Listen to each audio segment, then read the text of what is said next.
ಬಸವೇಶ್ವರ ವೀರಶೈವ ವಿದ್ಯಾವರ್ಧಕ ಸಂಘದ ದಾನಮ್ಮದೇವಿ ಕಲಾ ವಾಣಿಜ್ಯ ಹಾಗೂ ವಿಜ್ಞಾನ ಮಹಿಳಾ ಮಹಾವಿದ್ಯಾಲಯದ ಕನ್ನಡ ಸಂಘ ಹಾಗೂ ಕನ್ನಡ ವಿಭಾಗದ ಅಡಿಯಲ್ಲಿ 2 ದಿನಗಳ ಹಳೆಗನ್ನಡ ಕಾವ್ಯರಸಗ್ರಹಣ ಕಾರ್ಯಾಗಾರದ ಆಯೋಜನೆ ಮಾಡಲಾಗಿತ್ತು.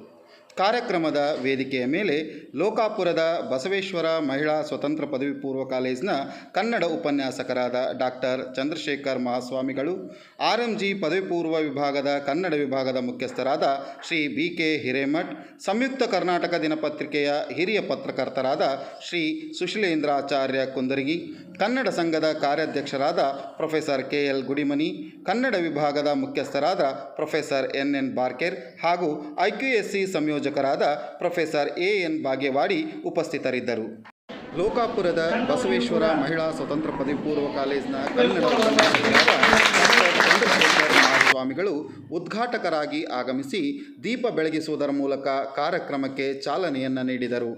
ಅವರು ಉದ್ಘಾಟನಾಪರ ನುಡಿಗಳನ್ನಾಡಿದರು. ಪ್ರಾಚಾರ್ಯರಾದ MM ಹಿರೇಮಠರವರು ಅಧ್ಯಕ್ಷೀಯ ಪರ ನುಡಿಗಳನ್ನಾಡಿದರು. ಅವರು ನಮ್ಮ ನೀರಿಳಿಯದ ಗಂಟಲೋಳ್ ಗಡುವಂದುರುಗಿದಾಯಿತು ಅಂತ ಎನ್ನುವಂಥ ಸಂಸ್ಕೃತದ ಶಬ್ದ ವೈಖರ್ಯವನ್ನು ಗಮನಿಸಿರುವಂಥ ನಮ್ಮ ಮುದ್ದಣ್ಣ ಪ್ರಥಮ ಗೋಷ್ಠಿಯಲ್ಲಿ ಸಂಯುಕ್ತ ಕರ್ನಾಟಕ ದಿನಪತ್ರಿಕೆಯ ಹಿರಿಯ ಪತ್ರಕರ್ತರಾದ ಶ್ರೀ ಸುಶೀಲೇಂದ್ರಾಚಾರ್ಯ ಕುಂದರ್ಗಿಯವರು ರನ್ನನ ಗದಾಯುದ್ಧದ ಆಯ್ದ ಭಾಗವಾದ ನೀರೊಳಗಿರ್ದಂ ಬೆಮರ್ದ ನುರುಗ ಪತಾಕಂ ಎಂಬ ವಿಷಯದ ಮೇಲೆ ಮಾತನಾಡಿದರು. ಅವರು ಯಾವುದರಿಂದ ನಮ್ಮನ್ನು ನಾವು ವಿಕಾಸ ಮಾಡಿಕೊಳ್ಳಿಕ್ಕೆ ಸಾಧ್ಯದನೋ ಆ ವಿಕಾಸತೆಗೆ ಒಳಗೊಳ್ಳುವ ಎಲ್ಲ ವಿಷಯಗಳು ಕೂಡ ನಮಗೆ ಗ್ರಾಹ್ಯವೇ.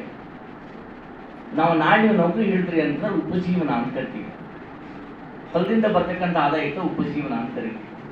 ಎರಡನೇ ಗೋಷ್ಠಿಯಲ್ಲಿ ಬಾಗಲಕೋಟೆಯ ಬಸವೇಶ್ವರ ಕಲಾ ಮಹಾವಿದ್ಯಾಲಯದ ಸಹಾಯಕ ಪ್ರಾಧ್ಯಾಪಕರಾದ ಡಾಕ್ಟರ್ SD ಕೆಂಗಲ್ಗುತ್ತಿಯವರು ಪಂಪನ ವಿಕ್ರಮಾರ್ಜುನ ವಿಜಯಂನ ಆಯ್ದ ಭಾಗವಾದ ಸುಳ್ ಪಡೆಯಲಪ್ರುದ್ ಕಾಣ ಮಹಾಜಿರಂಗದೋಳ್ ಎಂಬ ವಿಷಯದ ಮೇಲೆ ಮಾತನಾಡಿದರು. ನಿಷೇಧೋಳೆ ಅರಸರೆಂಬಾರ ಅವಿವೇಕಿಗಳೇ ಈ ಮಾತು ಈ ಕಾರಣಕ್ಕಾಗಿ ಪಂಪ ನಮಗೆ ಪ್ರಸ್ತುತ ಆಗ್ತಾನೆ. ಬಂಧುಗಳೇ, ಪಂಪ ಯಾಕೆ ಪ್ರಸ್ತುತ ಆಗ್ತಾನೆ? ಈ ಕಾರಣಕ್ಕಾಗಿ ಓದಬೇಕು. ಪಂಪನ ಕಾವ್ಯಗಳನ್ನು ಅಧಿಕಾರಿಗಳು ಓದಬೇಕು, ಪಂಪನ ಕಾವ್ಯಗಳನ್ನು ರಾಜಕಾರಣಿಗಳು ಓದಬೇಕು, ನಮ್ಮ ಅಧಿಕಾರಿಶಾಹಿ ವರ್ಗ ಓದಬೇಕು. ಮೂರನೇ ಗೋಷ್ಠಿಯಲ್ಲಿ RMG ಪದವಿ ಪೂರ್ವ ಕಾಲೇಜಿನ ಕನ್ನಡ ವಿಭಾಗದ ಮುಖ್ಯಸ್ಥರಾದ ಶ್ರೀ BK ಹಿರೇಮಠರವರು ನಾಗಚಂದ್ರನ ರಾಮಚಂದ್ರ ಚರಿತ ಪುರಾಣಂ ವಿಷಯದ ಆಯ್ದ ಭಾಗವಾದ ಕದಡಿದ ಸಲೀಲಂ ತಿಳಿ ಬಂದದೆ ಎಂಬ ವಿಷಯದ ಮೇಲೆ ಮಾತನಾಡಿದರು. ಚರಣರಪೆ ತಮಗೆ ದಶಕಂಧರಣ ಮೃಗಾಂಕಾದಿ ಮಂತ್ರಿ ಮುಖ್ಯರ್ ಲಕ್ಷ್ಮೀಧರ ಪುಣ್ಯ ಶಕ್ತಿಯಂ ದಶ ಶಿರಂಗದಂ ಪೇಳಲೆಂದು ಬೇಗ ಬಂದರು.